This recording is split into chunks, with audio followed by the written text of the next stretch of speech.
بسم اللہ الرحمن الرحیم۔ السلام علیکم۔ ایک عام شہری آپ سے مخاطب ہے۔ نثار میں تیری گلیوں کے اے وطن کے جہاں، چلی ہے رسم کہ کوئی نہ سر اٹھا کے چلے، جو کوئی چاہنے والا طواف کو نکلے، نظر جھکا کے چلے، جسم و جاں بچا کے چلے۔ بنے ہیں اہل ہوس، مدعی بھی منصف بھی، کسے وکیل کریں، کس سے منصفی چاہیں۔ خواتین و حضرات، یہ وہ جذبات ہیں جو کہ رات 1:30 بجے جب ارشد شریف صاحب کی شہادت کی خبر ہم سب تک موصول ہوئی، اس وقت سے لے کر اب تک ان تمام صحافیوں کے جنہیں آپ اور میں ہم سکرینز پر دیکھتے ہیں تو معلوم ہوتا ہے کہ یہ بڑے دبنگ صحافی ہیں، یہ بڑے بے باک صحافی ہیں، یہ بڑے نڈر صحافی ہیں، یہ حالات کے سامنے کھڑے ہو جانے والے صحافی ہیں۔ جذبات کے اعتبار سے یا جذبوں کے اعتبار سے ابھی بھی شاید وہ اسی طرح سے توانا ہوں، اسی طرح سے بے باک اور نڈر صحافی ہوں، لیکن آپ یقین کریں کہ میں نے کل سے آج تک ان تمام صحافیوں کی آنکھوں میں آنسو دیکھے ہیں۔ ارشد شریف صاحب کی شہادت کی خبر سننے کے بعد میں نے صرف صحافیوں کی آنکھوں میں آنسو نہیں دیکھے،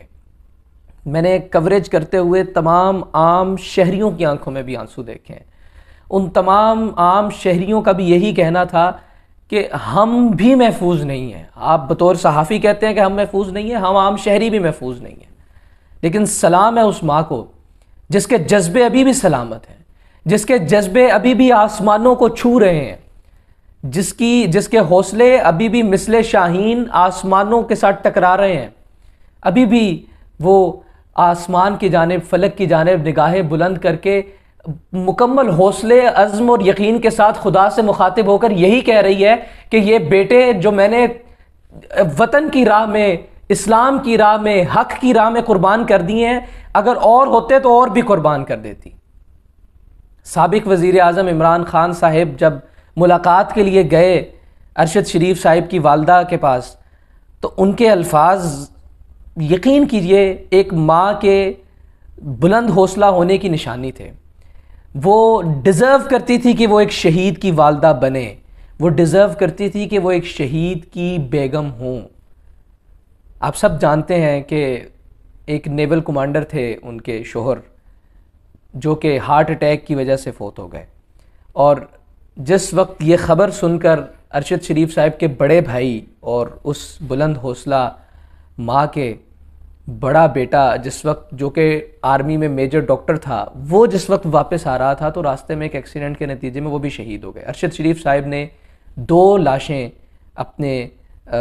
ہاتھوں سے سپرد خاک کی ایک ہی دن میں ایک خاندان کے 2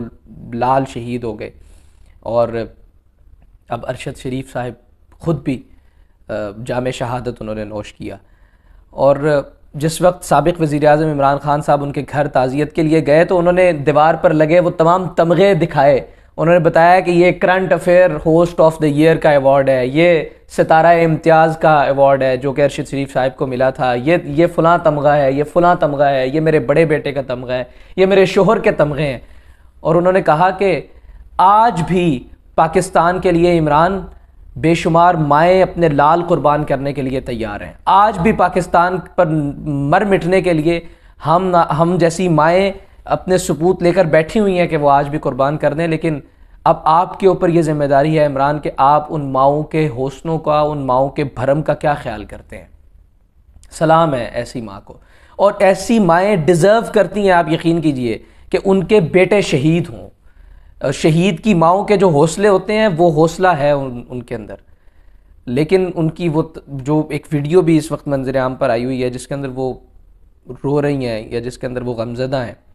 وہ مناظر بھی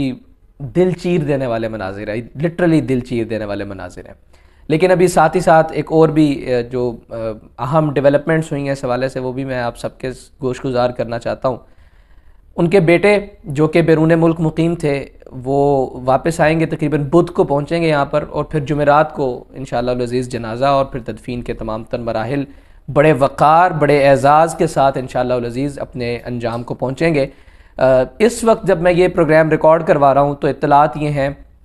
کہ دوحہ پہنچ چکی ہوئی ہے، کینیا سے ان کی لاش جو ہے وہ دوحہ پہنچ چکی ہے، اور پھر وہاں سے اب یہاں پر پاکستان لائی جائے گی، چونکہ ظاہر ہے کینیا سے ڈائریکٹ فلائٹس نہیں ہوتی پاکستان کی، وہ یہاں سے پہلے کسی ایک جگہ سٹاپ کرنا پڑتا ہے اور پھر وہاں سے آتی ہیں۔ لیکن بہرحال یہ تمام تر تحقیقات صرف کینیا پولیس یا کینیا کی انتظامیہ کے اوپر ہی صرف نہیں ہوتی، یہ تمام تر جو معاملات ہیں یہ ہم پر بھی اس چیز کا اطلاق ہوتا ہے، کیونکہ تمام تر داستان کا اور رودات کا آغاز کینیا سے آپ ایک جگہ پر گئے 2-2.5 گھنٹے کی مسافت پر، اور پھر وہاں سے واپس آئے اور پھر راستے میں آپ کو گولی لگی، یہ تحقیقات کا منبع نہیں ہے، یہ تحقیقات کا مرکز نہیں ہے، یہ جائے وقوع نہیں ہے۔ جائے وقوع تو اسلام آباد سے شروع ہو گیا تھا کہ جب انہیں پاکستان سے دبئی روانہ کروایا گیا، دبئی کے اندر ان کو یہ کہا گیا کہ آپ 48 گھنٹے کے اندر اندر دبئی کو خالی کر دیں، ورنہ پھر ہمیں آپ کو پاکستان کے حوالے کرنا پڑے گا۔ پھر وہ دبئی سے مختلف جگہ پر کوشش کرتے رہے، اور پھر جب کہیں نہ جا سکے تو پھر وہ کینیا چلے گئے۔ یہ سارا علاقہ جائے وقوع ہے، یہ سارا علاقہ تحقیقات کے اندر شامل ہونا چاہیے۔ بہرحال اللہ رب العزت ارشد شریف صاحب کے درجات کو بلند کرے، وہ ہمارے دلوں میں زندہ ہیں اور ہمیں اس چیز کا درس دے رہے ہیں کہ کبھی بھی کوئی بھی مسئلہ ہو جائے، حق کہنے سے نہ تو کترانا چاہیے، نہ تو پیچھے ہٹنا چاہیے، اور انشاءاللہ العزیز ان کی اس نصیحت کو جو کہ انہوں نے اپنے عمل سے ثابت کر کے ہر ایک صحافی کو بتائی کہ سر بکف ہو جائیں اور نکل جائیں میدان میں، اور سچ ڈھونڈیں، سچ بولیں، اور جرت رکھیں کہ اس سچ کے جو بولنے کی وجہ سے جو کانسیکوینسز آپ کو آتے ہیں انہیں آپ کو فیس کرنا ہے۔ مجھے اجازت دیجیے، اللہ حافظ۔